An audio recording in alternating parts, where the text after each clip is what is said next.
Eh ben, bonjour à tous et à tous.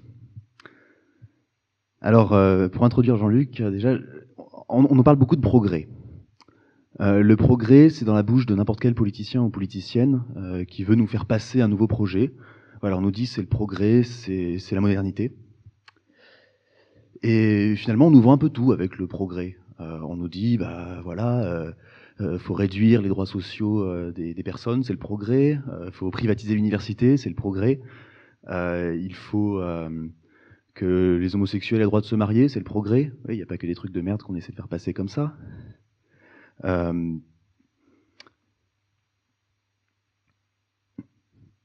Voilà. Ou alors, il faut construire une nouvelle infrastructure qui coûte très cher et qui sert à rien, c'est le progrès.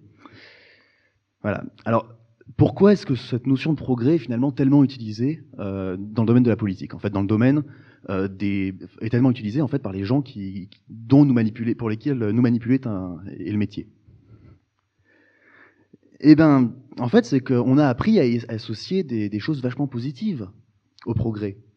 Pour nous, le progrès, c'est le fait que quand l'iPhone 57 sort, on sait qu'il est mieux que l'iPhone 56. Le progrès, ces 100 dernières années, ça a été augmentation de l'espérance de vie, augmentation de l'accès aux soins, augmentation de l'accès à la nourriture, avec les rendements agricoles qui ont explosé. Et on a eu, nous, ces 100 dernières années, une expérience extrêmement positive du progrès. Mais il n'en a pas toujours été ainsi. Pour la majorité des 100 milliards de femmes et d'hommes qui ont vécu sur cette terre, eh ben, le progrès tel qu'on le vit actuellement n'existait pas. On naissait dans un monde qui finalement ressemblait beaucoup au monde dans lequel on mourait. Et c'est dans ce monde que le philosophe dont nous allons parler ce soir a vécu, Francis Bacon donc. Et Francis Bacon, c'est celui qui a jeté les bases de la science moderne et qui a inventé le progrès tel que nous l'entendons aujourd'hui. Non pas comme une notion académique, comme le savoir pour le savoir, mais comme ayant le potentiel d'améliorer l'existence de tout un chacun. Alors, pour décortiquer et expliquer la pensée complexe de Francis Bacon et sa contribution aux bases méthodologiques et idéologiques de la science moderne, nous recevons ce soir Jean-Luc Gauttereau, maître de conférences de philosophie à l'Université de Nice, ex-mathématicien, docteur en mathématiques, et grand ami du chevalier de l'ordre des IDEX, le président du CA. Jean-Luc, c'est à toi. Bon, merci.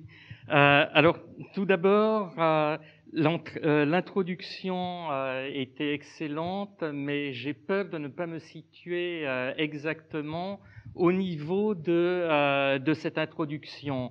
C'est-à-dire que le début pouvait laisser annoncer une réflexion sur le progrès.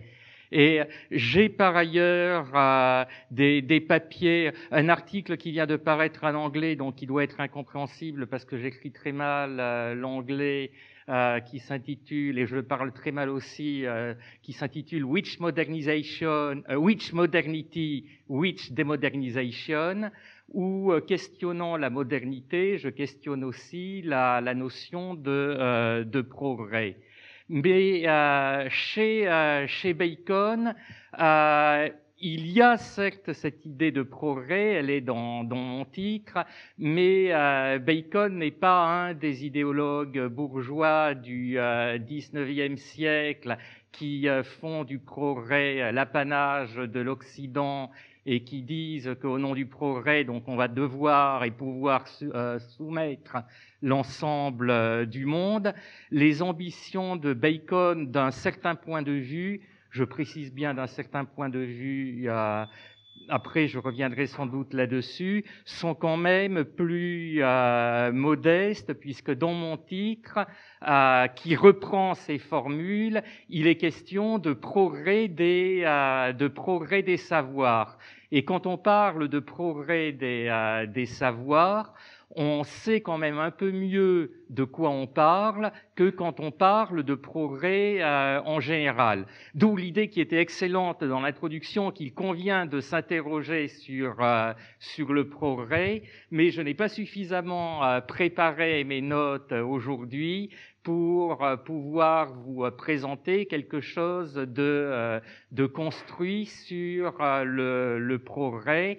Et en fait, parlant en faculté des sciences, je vais plutôt parler de science, justement, à partir d'une constatation qui peut être discutée d'ailleurs. Je vais dire comment elle peut être discutée, mais je vais ensuite l'admettre, à savoir que la science, ce que nous appelons maintenant science, surgit en Occident vers le début du XVIIe siècle et en même temps que le capitalisme.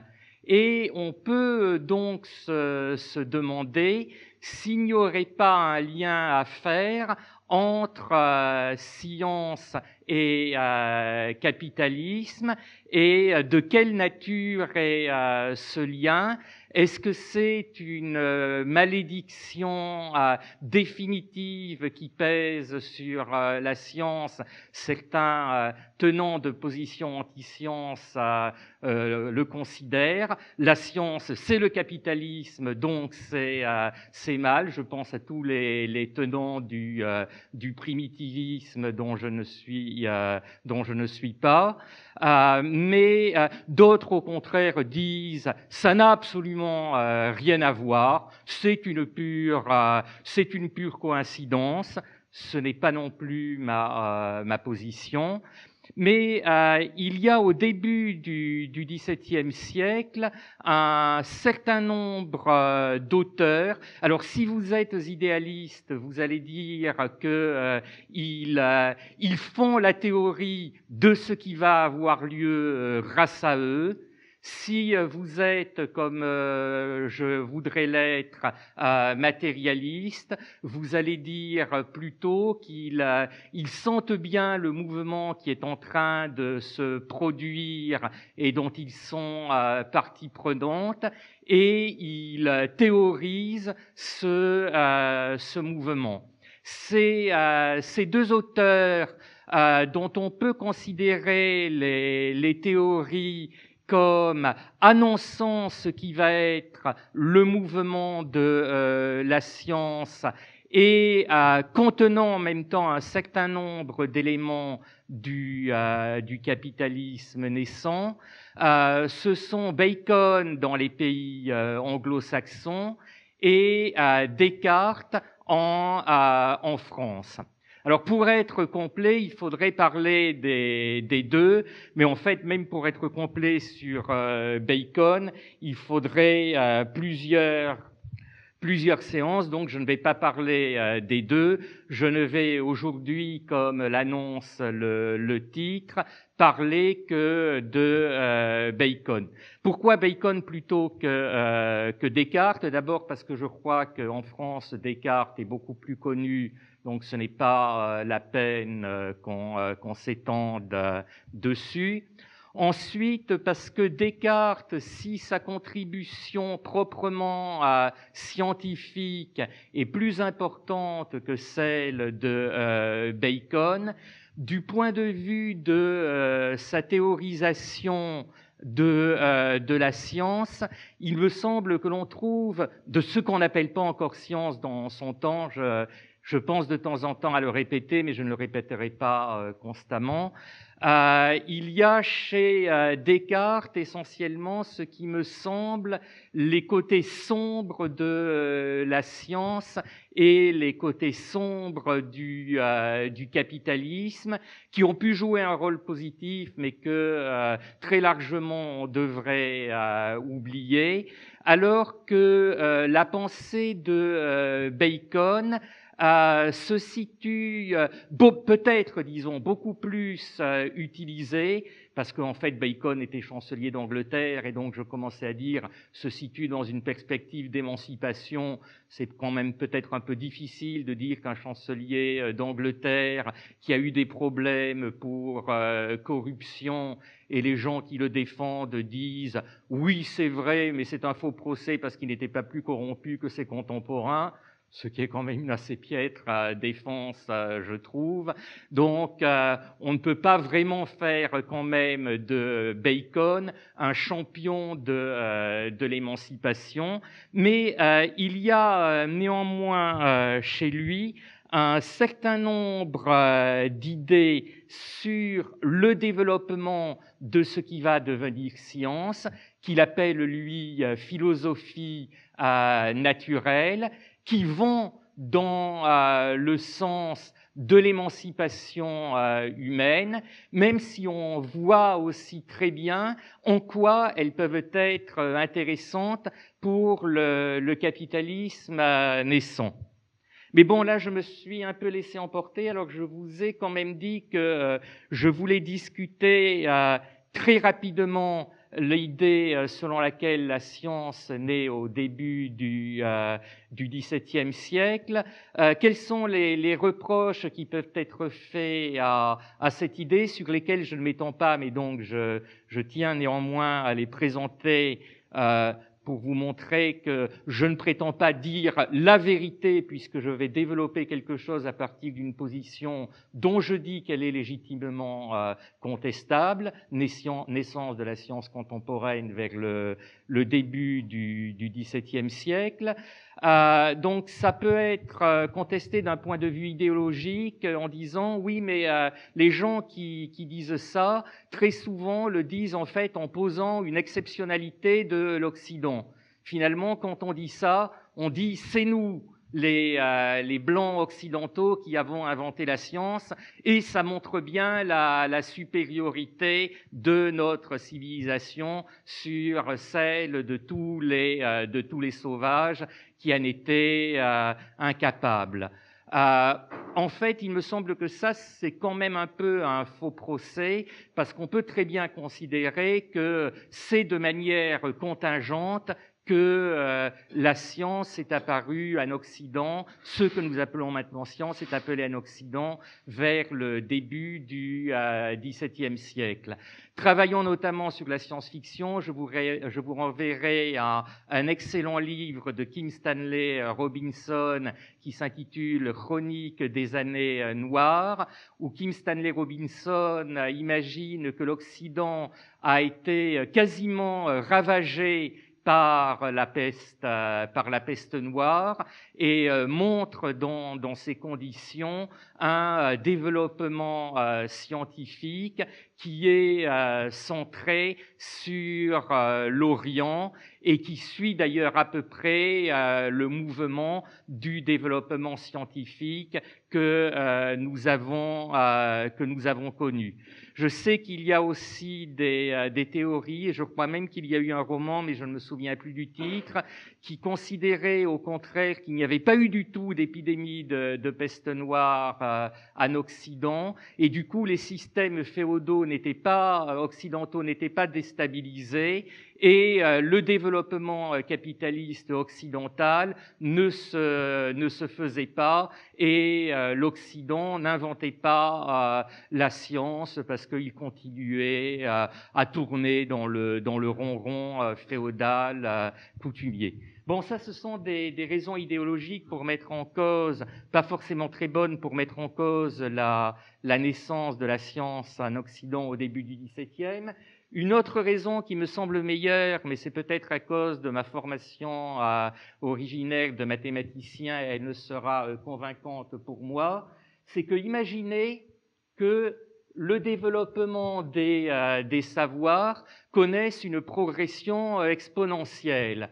Alors, je représente en gros quelque chose qui ressemble à une exponentielle, même si je n'ai pas tracé tous les points. Quand vous regardez cette courbe, vous voyez que pendant une très longue période, ça vient de moins l'infini, c'est quasiment horizontal, quasiment plat. Et puis vous voyez qu'à un moment, ça commence à monter, et ça monte de plus en plus, et ça monte de plus en plus vite, au point que dans un colloque de science-fiction aussi, j'ai entendu quelqu'un qui parlait de singularité, qui manifestement ne connaissait rien aux maths, qui disait « c'est exponentiel, donc il y a une singularité ». Quand c'est exponentiel, il n'y a pas de singularité, mais ça monte de plus en plus vite. Et donc, quand on voit cette courbe qui monte de plus en plus vite, on peut se dire « ah, mais là, au moment où on voit vraiment qu'elle commence à monter, il a dû se passer quelque chose », alors que les gens qui connaissent l'équation différentielle d'une exponentielle, ça veut bien qu'il ne se passe rien du tout. L'exponentielle continue son mouvement traditionnel, y' égale y. Et peut-être donc est-ce simplement un effet de perspective qui nous fait dire c'est à peu près à cette époque que les choses s'accélèrent et donc il a dû se passer quelque chose. Peut-être que en fait il ne s'est rien passé, rien d'autre que la suite d'un mouvement engagé depuis le moment où des singes ont frotté deux pierres l'une contre l'autre en présence d'un monolithe noir mystérieusement présent dans la savane. Mais donc je vais accepter l'idée commune, la science naît au début du XVIIe siècle, et il y a chez ce qui me permet quand même de l'accepter, c'est qu'il y a chez Bacon un certain nombre d'éléments qui me paraissent effectivement théoriser quelque chose qui se passe vers cette époque et dont on peut soutenir que ça ne se passait pas avant ou que ça se passait à une moindre échelle. Alors ça fait partie de ce qu'il y a de positif dans Bacon et sur quoi j'insisterai beaucoup, mais je voudrais quand même commencer par présenter les éléments négatifs. Éléments négatifs dont on peut peut-être aussi considérer qu'ils ont marqué l'histoire de la science, le développement de la science. En fait, honnêtement, à mon avis, il n'y en a pas tant que ça. Pour moi, il y en a un fondamental dans la théorisation de Bacon, c'est son sexisme qui me semble absolument indéniable. La science, enfin, le développement des savoirs, c'est pour les hommes, les vrais. Les femmes n'en sont pas capables. Je vous donne un passage du Novum Organum, qui est l'ouvrage dans lequel il donne la bonne méthode scientifique. Donc il écrit « Tout ce qui est digne de l'existence est digne de la science ». Donc c'est une traduction, il faut bien savoir que, en fait, il écrit du savoir ou des savoirs, et digne de la science qui est l'image de l'existence. Les choses viles existent aussi bien que les choses magnifiques. Bien plus, de même que parfois des odeurs exquises émanent de certaines substances putrides comme le musc et la civette, ainsi, de faits vils et repoussants sortent quelquefois la plus pure lumière et la plus belle connaissance. Mais en voilà trop sur ce sujet, car ce genre de dédain n'appartient qu'aux enfants et aux femmes. Donc, vous voyez, les enfants et les femmes ne peuvent pas faire de véritables recherches sur les savoirs parce que les enfants et les femmes se laissent arrêter par l'apparence, s'intéressent à ce qui est brillant, à ce qui présente bien et n'osent pas plonger les mains dans le cambouis, pour employer une image moderne, mais plus polie que celle qui me vient spontanément à l'esprit. Mais Bacon ne peut pas prendre l'image moderne. Le cambouis, ça n'existait pas en son temps. Et alors là, je ne l'ai pas mis dans mes notes parce que ça serait trop long et je trouve que le texte est vraiment savoureux et mérite d'être lu. C'est dans la Nouvelle Atlantide. Alors là, la Nouvelle Atlantide, pour aller dans le sens de l'introduction, c'est vraiment l'idée des progrès dans les savoirs qui apportent le bonheur à l'humanité. Alors que la plupart des autres utopies sont des utopies fondamentalement politiques, depuis celle de Thomas More jusqu'aux plus récentes. Disons que je ne prends pas les plus contemporaines qui intègrent l'écologie, je m'arrête à Wells, une utopie moderne au XXe siècle. Vous avez des utopies qui mettent l'accent essentiellement sur le politique. Ce qui est frappant dans la Nouvelle Atlantide de Bacon, c'est que c'est une société utopique dans laquelle la structure politique de la société n'est même pas...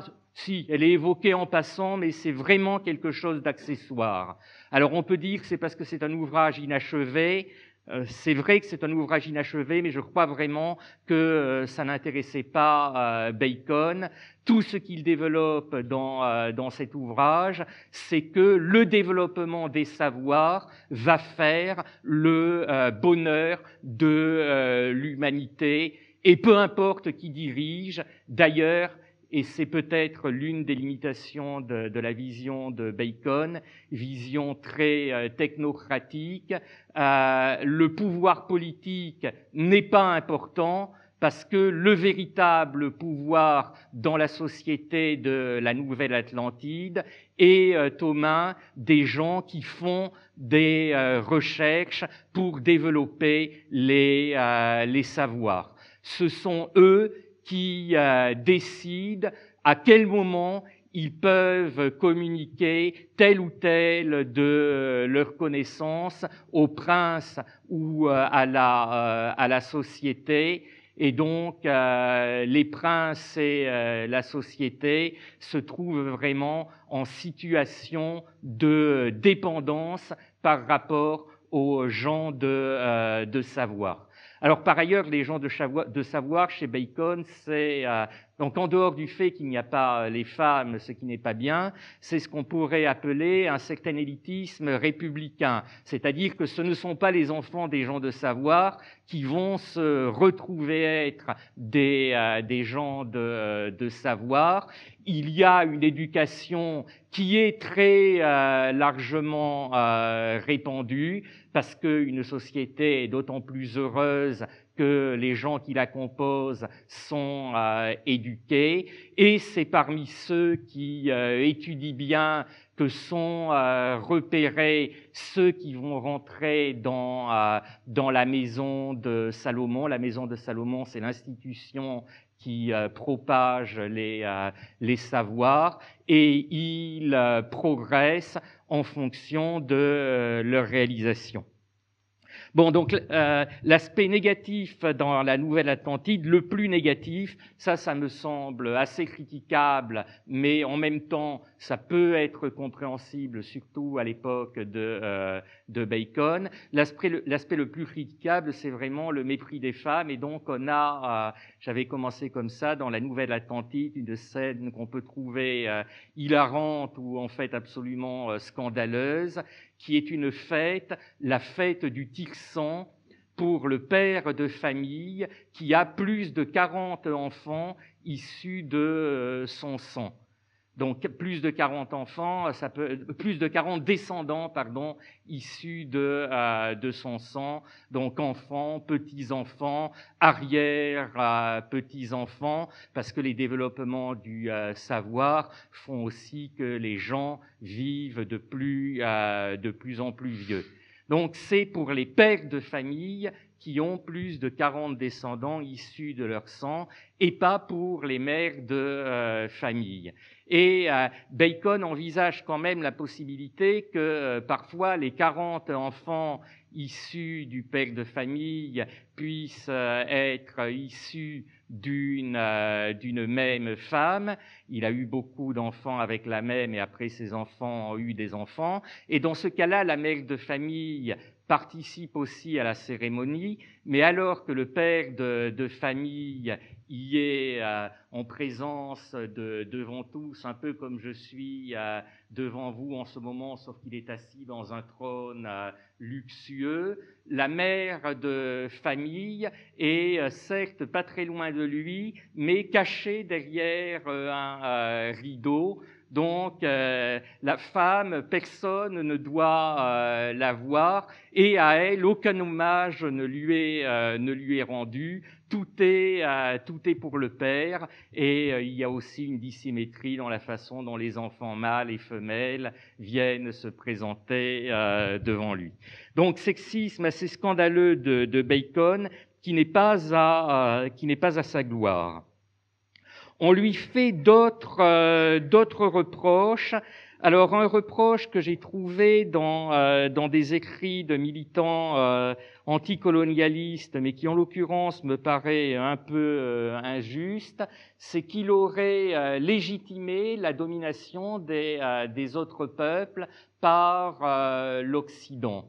En fait, la nouvelle Atlantide, qui est la société idéale qu'il dépeint, n'est pas justement en Occident, et je n'ai pas l'impression, je me suis contenté de le lire, je ne sais pas trop quel terme j'aurais dû rechercher, mais je n'ai pas l'impression qu'il précise que les gens qui la constituent sont des blancs.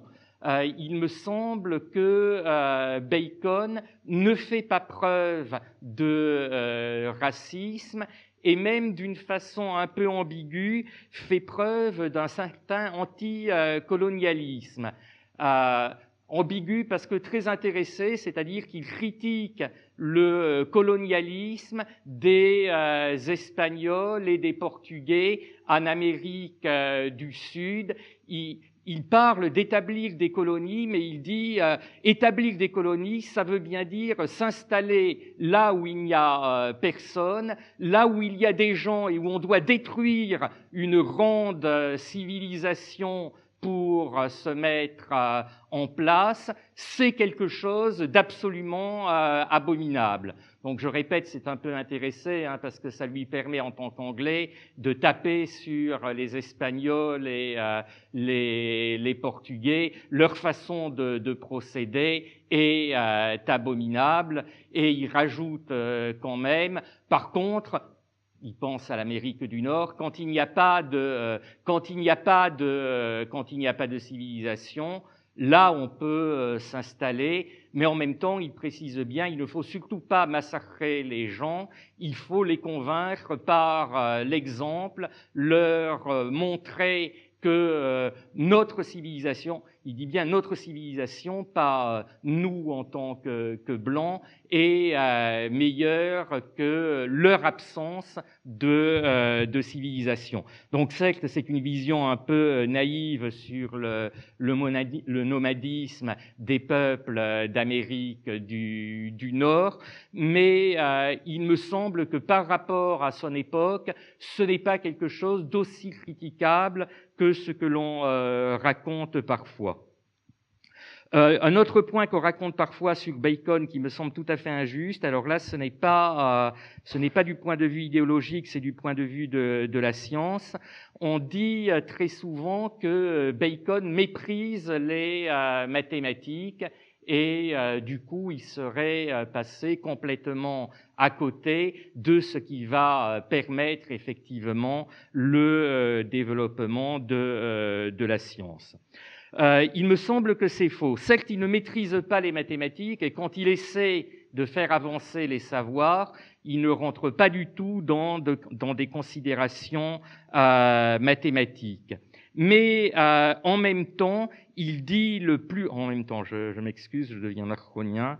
En même temps, il dit le plus grand bien des mathématiques, puisqu'il écrit dans je n'ai pas noté la référence de ce texte. Je crois que c'est dans de l'avancement des savoirs. Nombreuses sont les parties de la nature qui ne peuvent être découvertes de manière suffisamment sagace, ni mises en évidence de manière suffisamment fine, ni adaptées à l'utilité d'une manière suffisamment adroite, sans l'aide et l'intervention des mathématiques. Donc il dit bien que les mathématiques sont nécessaires, il y a de nombreuses parties de la nature pour lesquelles on ne peut rien apprendre sans les mathématiques. De cette espèce sont l'optique, la musique, l'astronomie, la géographie, l'architecture, le savoir des machines et quelques autres. Pour les mathématiques, je ne relève aucune lacune, à ceci près que les hommes ne comprennent pas assez quel usage excellent les mathématiques pures peuvent avoir, en ce qu'elles apportent remède et guérison à de nombreux défauts de l'esprit et des facultés intellectuelles. Car si l'esprit est trop obtus, elle l'aiguise, si elle a trop tendance à vagabonder, elle le fixe, s'il est trop plongé dans le sensible, elle le rend abstrait. Donc vous voyez qu'il n'y a là-dedans absolument aucun mépris des mathématiques, au contraire, ils chantent leur louange. Mais j'en viens vraiment au point qui me semble important pour le capitalisme naissant, mais aussi d'une manière générale pour le bien-être de l'humanité. C'est la formule que l'on attribue à Bacon, qui ne se trouve pas exactement sous cette forme, mais l'idée y est bien, qui est la formule « savoir, c'est pouvoir ».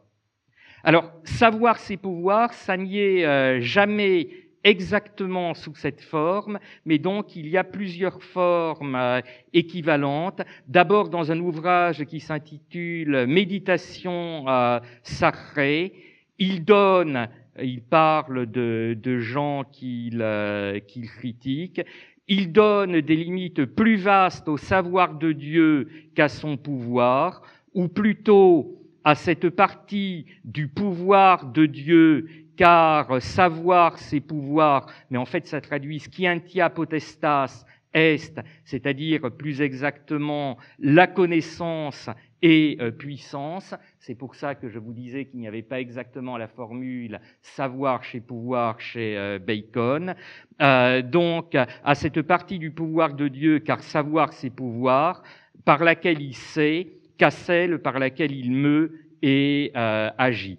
Et dans le Novum Organum dont j'ai parlé tout à l'heure, il reprend plusieurs fois le savoir de l'homme et la mesure de sa puissance, parce qu'ignorer la cause, c'est ne pouvoir produire les faits. Et puis un peu plus loin, la double voie qui conduit l'homme à la puissance et au savoir est intimement unie et n'en forme en quelque façon qu'une seule. Et encore un peu plus loin, ni la main seule, ni l'esprit abandonné à lui-même n'ont grande puissance. Donc vous voyez revenir toujours cette idée d'un lien nécessaire entre la connaissance théorique, le savoir, et la connaissance pratique. Donc, savoir, c'est pouvoir. L'idée se trouve bien chez Bacon. Alors, d'ailleurs, cette idée peut servir aussi à certains à le critiquer. Et moi-même, d'ailleurs, j'aurais pu, avant de l'avoir beaucoup lu, avoir tendance à le critiquer, parce que, étant fondamentalement libertaire, j'ai cette idée que le pouvoir, c'est mal.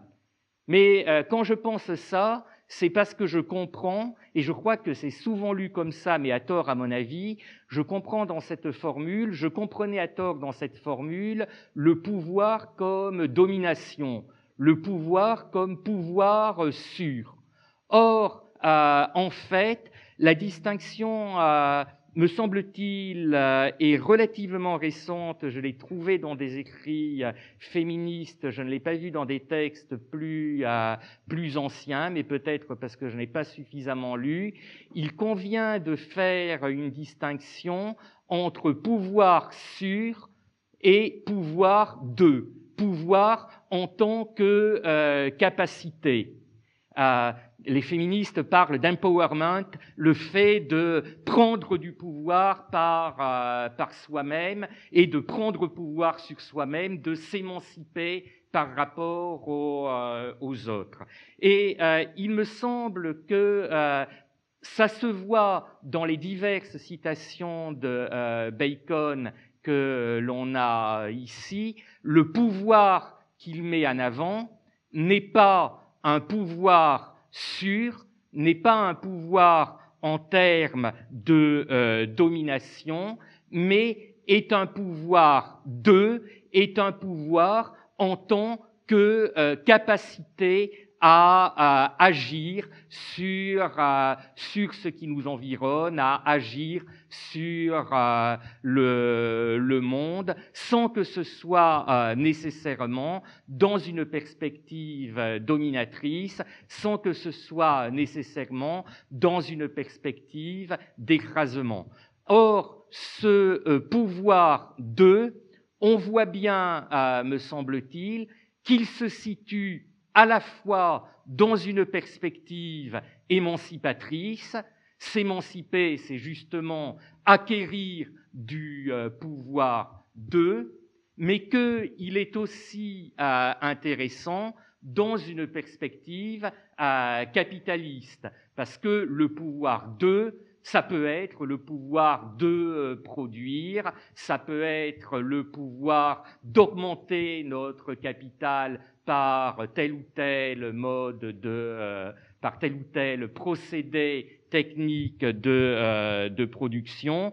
Et cette idée, savoir ses pouvoirs, peut donc être séduisante pour le capitalisme naissant, peut être plus séduisante que la philosophie traditionnelle qui est purement contemplative et qui, en regardant avec émerveillement les mouvements du ciel, mais en ne se préoccupant pas des choses impures qui se passent sur la terre, n'est pas du tout rentable. En revanche, le pouvoir, même le pouvoir lui, est rentable, et les capitalistes, s'ils écoutent Bacon, et il semble qu'il ait quand même été relativement écouté en Angleterre, un certain nombre d'institutions savantes sont mises en place en suivant en partie ces conseils. Donc le capitalisme va pouvoir se saisir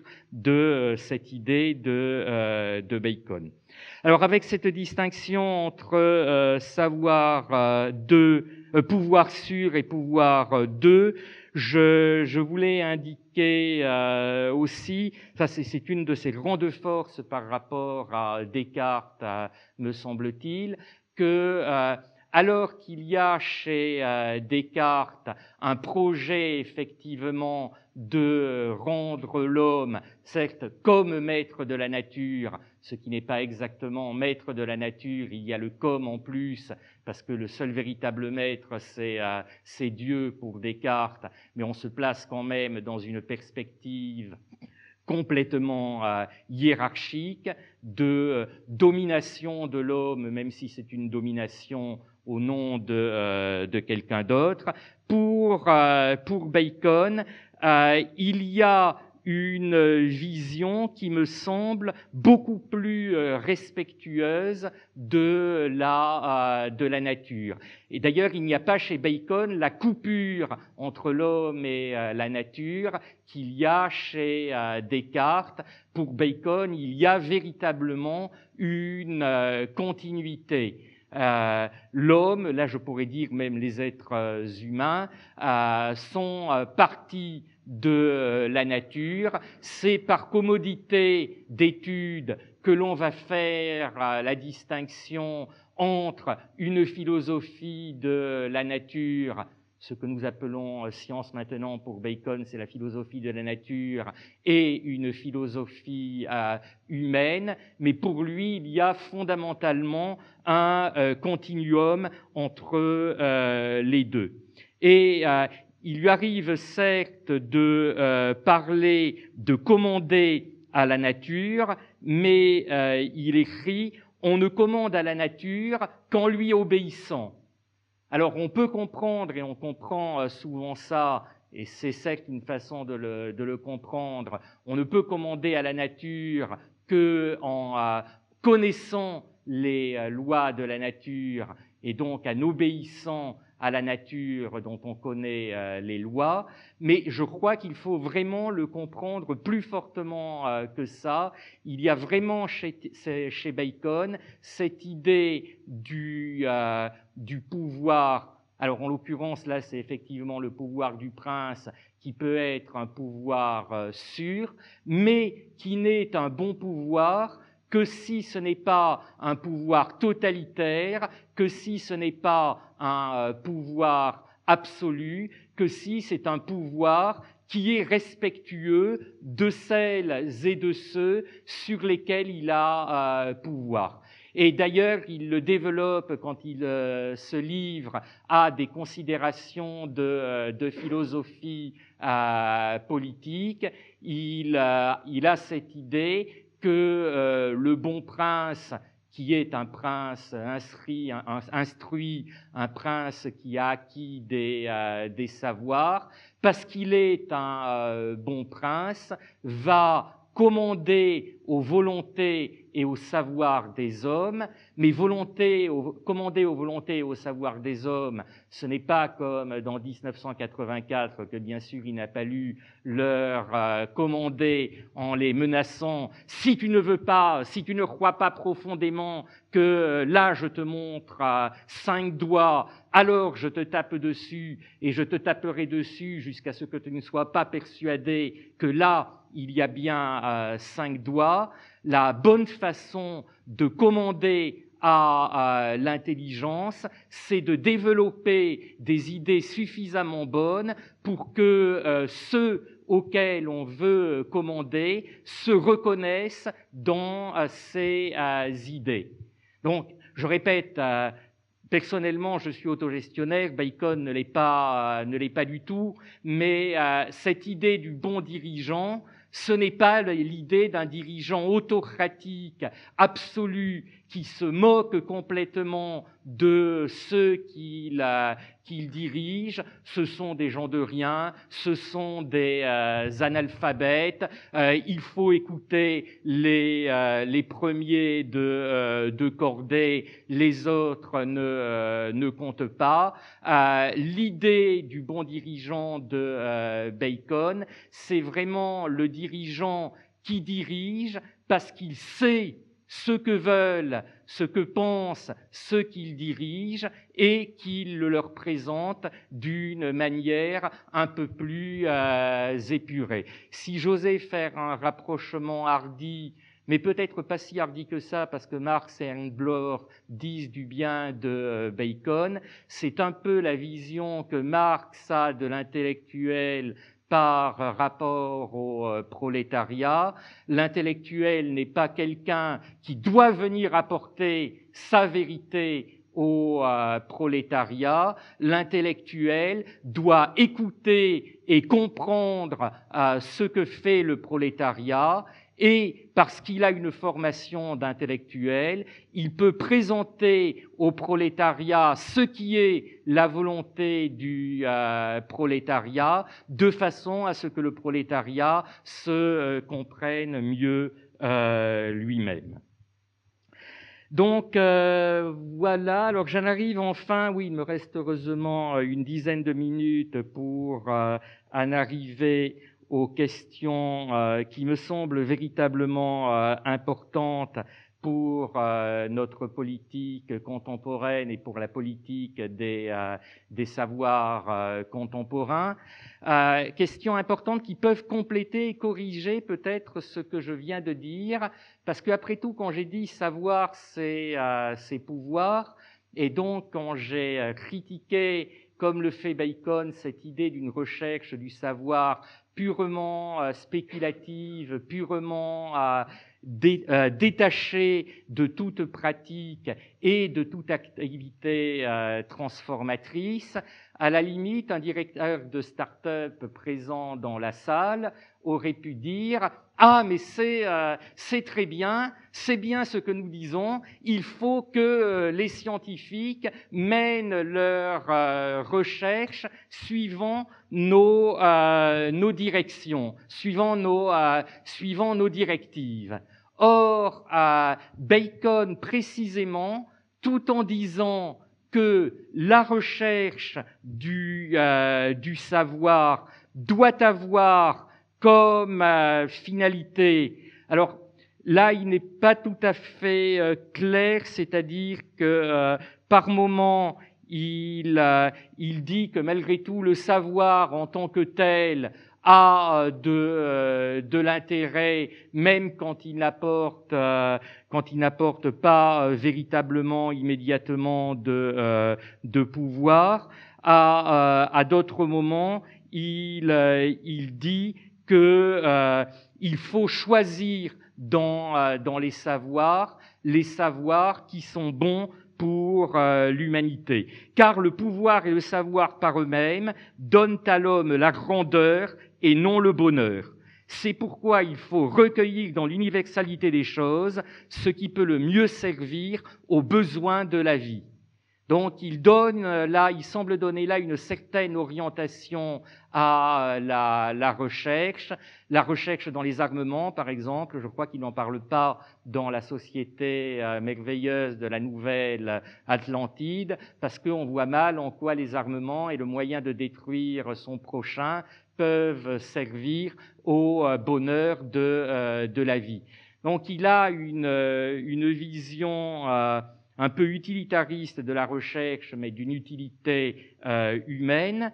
Et en même temps, donc, ce sur quoi je veux vraiment insister, c'est que pour lui, cette utilité est une utilité à long terme.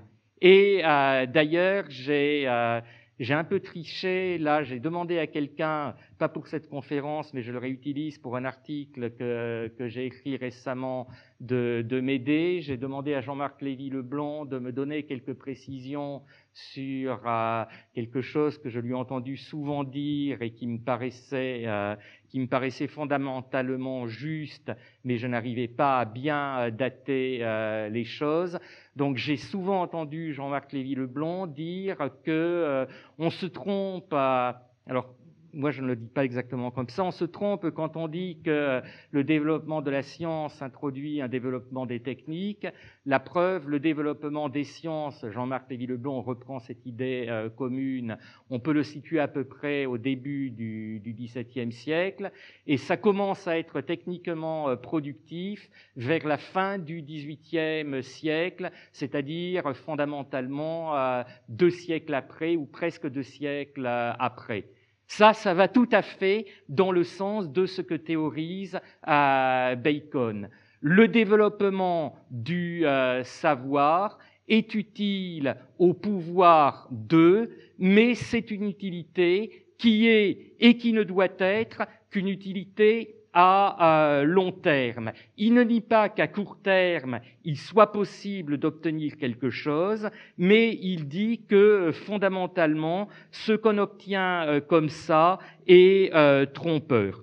Ceux qui parviennent à fonder un certain savoir et des dogmes sur leurs expériences se hâtent d'arriver par un zèle intempestif et prématuré à la pratique, non seulement pour l'utilité et le profit qu'ils tirent de cette pratique. D'ailleurs, c'est intéressant, je n'avais pas fait attention en le recopiant, mais il critique précisément l'intérêt que l'on tire de cette application directe, précisément de la façon dont les capitalistes peuvent ressentir cet intérêt, l'utilité et le profit. Donc non seulement pour l'utilité et le profit qu'ils tirent de cette pratique, mais pour saisir dans une opération nouvelle un gage certain de l'utilité de leurs autres recherches. Vous voyez, je suis arrivé à trouver ça qui rapporte beaucoup, donc vous devez me donner plus d'argent pour mes recherches, puisque j'ai montré que j'étais utile à l'industrie. Ça, c'est vraiment pour Bacon la mauvaise façon de procéder.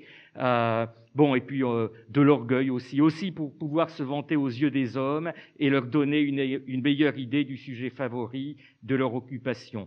Et donc l'art critique, il arrive par là que, semblables à Atalante, ils s'écartent de leur route pour cueillir la pomme d'or, et que cependant, ils interrompent leur course et laissent échapper la victoire de leurs mains.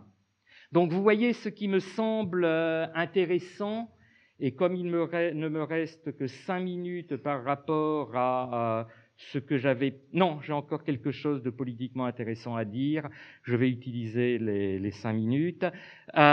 Donc, ce qui me semble intéressant là-dedans, c'est à la fois cette idée, savoir ses pouvoirs, donc pas du tout un mépris de la science appliquée, pas du tout un mépris de la technique.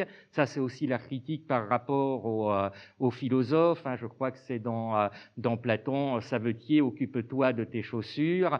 Il y a les manuels qui font des choses basses, qui s'occupent des choses terrestres, et il y a nous, brillants intellectuels, qui pensons avec un grand P aux idées, avec un grand I. Non, la pratique, la réalisation, c'est aussi quelque chose d'important, et ça doit nourrir la réflexion théorique, et en retour, à terme, mais à terme, donc j'insiste sur ce à terme contre les discours que l'on tient de nos jours, cette recherche abstraite sera intéressante. Oui, je relisais, je ne me souviens plus si c'est pour cette conférence ou pour un autre article, j'ai relu du progrès de la promotion des savoirs de Bacon, et je me suis rendu compte qu'il critiquait aussi, et c'est une critique bienvenue, me semble-t-il, de nos jours, la professionnalisation des études. Il trouve que dans les universités de son temps, on forme beaucoup trop les gens à un métier, et on ne les forme pas suffisamment aux connaissances théoriques, aux savoirs véritables qui, pour peu qu'on y travaille avec la bonne méthode, permettront vraiment le bon développement de l'humanité.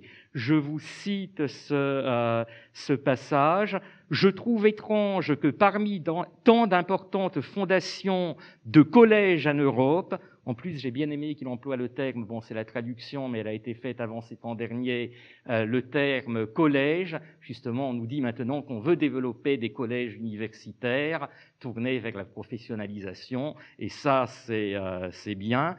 Enfin, c'est le discours qu'on tient. Voilà le discours de Bacon. Donc, je trouve étrange que parmi tant d'importantes fondations de collèges en Europe, toutes soient consacrées à des professions, et qu'aucune ne soit ouverte aux arts et aux sciences, donc au savoir, libre de toute spécialisation. Car si les hommes jugent que le savoir doit être associé à l'action, ils jugent bien. Ça, c'est ce que j'ai déjà largement développé. Pourtant, ils tombent là dans l'erreur décrite dans la fable antique. Les autres parties du corps croyaient que l'estomac était oisif, car il n'accomplit ni un travail de mouvement comme le font les membres, ni une fonction sensorielle comme le fait la tête. Néanmoins, c'est l'estomac qui digère et distribue à tout le reste ce qu'il a digéré. Ainsi, quand quelqu'un pense que la philosophie et les études générales sont choses oiseuses, donc c'est le discours que l'on tient de nos jours, et là je ne parle pas en tant qu'enseignant en philosophie, parce que par ailleurs il critique sévèrement la philosophie traditionnelle. Pour lui, la philosophie, c'est la philosophie de la nature, c'est-à-dire qu'elle se pratique bien plus maintenant à Valrose qu'elle ne se pratique à Carlone. Enfin, j'espère qu'elle continue à se pratiquer à Valrose malgré les contraintes que l'industrie fait de plus en plus peser sur, et puis pas seulement l'industrie, l'ANR et tous les IDEX qui nous détruisent. Ainsi, quand quelqu'un pense que la philosophie et les études générales sont choses oiseuses, c'est qu'il omet de considérer que toutes les professions particulières sont servies et alimentées par elles. Et je tiens cela pour la cause d'une grande entrave qui a gêné le progrès du savoir, car de ce fait, ces connaissances fondamentales n'ont été étudiées qu'en passant, et Là, je crois que je peux m'arrêter. Il y aurait des tas d'autres aspects à développer sur Bacon, les diverses idoles qui sont idoles, c'est le nom qu'il emploie pour les pièges qui nous entravent dans notre raisonnement, dans notre étude de la nature, et puis la bonne façon d'après lui, mais là c'est une façon purement méthodologique, donc de moins d'intérêt politique, de développer le savoir. On m'avait dit 1 heure. Je vais peut-être encore une dernière quand même, mais très rapide, parce que là aussi, il me semble que ça va à l'encontre de ce qu'on nous dit maintenant. On nous dit la concurrence, c'est bien, on progresse par la concurrence. Et je crois même qu'on a de plus en plus des formations, enfin, il me semble que j'ai vu passer ça, je ne sais pas si c'est à l'université de Nice ou sur une liste syndicale dans une autre université, où on apprend aux chercheurs à ne pas trop communiquer les travaux de leurs recherches, parce qu'il pourrait y avoir de méchants espions étrangers qui profiteraient de ce que nous faisons. Bacon est fondamentalement pour la coopération des organismes de savoir. De même que le progrès du savoir repose beaucoup sur les ordres et les institutions des universités à l'intérieur du même État ou du même royaume, de même, il serait encore plus avancé s'il y avait plus d'intelligence mutuelle entre les universités d'Europe qu'il n'y en a à présent. Donc non pas la concurrence, mais la coopération. Bon, il y aurait bien d'autres choses, mais enfin, je pourrais parler pendant 20, 40, 60 heures et je vous endormirai. J'espère que je ne vous ai pas déjà trop endormi et je me tais.